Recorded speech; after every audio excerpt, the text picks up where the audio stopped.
Assalamualaikum warahmatullahi wabarakatuh. Perkenalkan, nama saya Taskia Mutiara Dewanti dari Prodi Manajemen Pelabuhan dan Logistik Maritim. Tujuan saya membuat video ini untuk memenuhi nilai ujian akhir semester saya pada mata kuliah Pendidikan Pancasila dengan dosen pengampu Ibu Nina Nurhasana MPD. Di sini saya akan menjelaskan mengenai Pancasila sebagai dasar pengembangan ilmu. Pancasila digali dan diambil dari budaya bangsa Indonesia itu sendiri. Maka Pancasila mempunyai fungsi dan peranan yang sangat luas dalam kehidupan masyarakat, berbangsa, dan bernegara. Fungsi dan peranan itu terus berkembang sesuai dengan tuntutan zaman. Itulah sebabnya Pancasila memiliki berbagai predikat sebagai sebutan nama yang menggambarkan fungsi dan peranannya itu sendiri. Selanjutnya ada fungsi dan peranan Pancasila. Diuraikan mulai dari yang abstrak sampai yang konkret menjadi 10, yakni 1. Pancasila sebagai jiwa bangsa. Yang kedua, Pancasila sebagai kepribadian bangsa Indonesia. Yang ketiga, Pancasila sebagai dasar negara Republik Indonesia. Yang keempat, Pancasila sebagai sumber dari segala sumber hukum di Indonesia. Yang kelima, Pancasila sebagai pandangan hidup yang mempersatukan bangsa Indonesia. Yang keenam, Pancasila sebagai cita-cita dan tujuan bangsa Indonesia. Yang kedelapan, Pancasila sebagai satu-satunya asas dalam kehidupan bermasyarakat, berbangsa, dan bernegara. Yang kesembilan, Pancasila sebagai moral pembangunan. Dan yang kesepuluh, pembangunan nasional sebagai pengamalan Pancasila. Pancasila sebagaimana terdapat dalam pembukaan Undang-Undang Dasar 1945 adalah dasar negara dari Negara Kesatuan Republik Indonesia, harus dilaksanakan secara konsisten dalam kehidupan bernegara. Tujuan nasional sebagaimana ditegaskan dalam pembukaan Undang-Undang Dasar 1945 diwujudkan melalui pelaksanaan penyelenggaraan negara yang berkedaulatan rakyat dan demokratis dengan mengutamakan persatuan dan kesatuan bangsa berdasarkan Pancasila dan Undang-Undang Dasar 1945. Penyelenggaraan negara dilaksanakan melalui pembangunan nasional dalam segala aspek kehidupan bangsa. Penyelenggara negara bersama-sama segenap rakyat Indonesia di seluruh wilayah negara Republik. Selanjutnya ada relasi antara iptek, nilai budaya, serta agama. Relasi antara iptek dan nilai budaya serta agama dapat ditandai dengan beberapa kemungkinan sebagai berikut. Pertama, iptek yang gayut dengan nilai budaya dan agama sehingga pengembangan iptek harus senantiasa didasarkan atas sikap human religius. Kedua, iptek lepas sama sekali dari norma budaya dan agama sehingga terjadi sekularisasi yang berakibat pada kemajuan iptek tanpa dikawal dan diwarnai nilai human religius. Hal ini terjadi karena sekelompok ilmuwan yang meyakini bahwa iptek memiliki hukum-hukum sendiri yang lepas dan tidak perlu diintervensi nilai-nilai dari luar. Ketiga, iptek yang menempatkan nilai agama dan budaya sebagai mitra dialog di saat diperlukan. Dalam hal ini, ada sebagian ilmuwan yang beranggapan bahwa iptek memang memiliki hukum tersendiri. Tetapi di pihak lain diperlukan faktor eksternal untuk bertukar pikiran meskipun tidak dalam arti saling bergantung secara ketat. Selanjutnya ada konsep Pancasila sebagai dasar nilai pengembangan ilmu. Yang pertama, ilmu pengetahuan dan teknologi tidak bertentangan dengan Pancasila. Yang kedua, iptek yang dikembangkan harus menyertakan nilai-nilai Pancasila sebagai faktor internal. Yang ketiga, Pancasila berperan sebagai rambu normatif bagi pengembangan iptek di Indonesia. Dan yang keempat, setiap pengembangan iptek harus berakar dari budaya dan ideologi bangsa Indonesia. Pancasila sebagai nilai pengembangan ilmu. Pengertian Pancasila sebagai dasar nilai pengembangan ilmu dapat mengacu pada beberapa jenis pemahaman. Salah satunya adalah bahwa setiap ilmu pengetahuan dan teknologi yang dikembangkan di Indonesia haruslah tidak bertentangan dengan nilai-nilai yang terkandung dalam Pancasila. Kita lanjut ke nilai ketuhanan sebagai dasar pengembangan ilmu.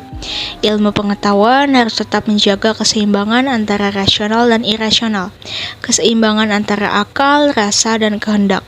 Sila pertama menempatkan manusia di alam semesta bukan sebagai pusatnya, melainkan sebagai bagian sistematik dari alam semesta yang diolahnya. Pancasila sebagai dasar pengembangan ilmu dalam mengamalkan komitmen etis ketuhanan ini, Pancasila harus didudukan secara proporsional bahwa ia bukanlah agama yang berpretensi mengatur sistem keyakinan, sistem peribadatan, sistem norma, dan identitas keagamaan dalam ranah privat dan ranah komunitas agama masing-masing. Selanjutnya ada nilai kemanusiaan sebagai dasar pengembangan ilmu. Nilai kemanusiaan yang adil dan beradab mengandung arti kesadaran sikap dan perilaku sesuai dengan nilai-nilai moral dalam kehidupan bersama atas dasar tuntutan hati nurani masing-masing. Yang pertama ada memberi arah dan mengendalikan ilmu pengetahuan. Ilmu dikembalikan pada fungsinya semula yaitu kemanusiaan.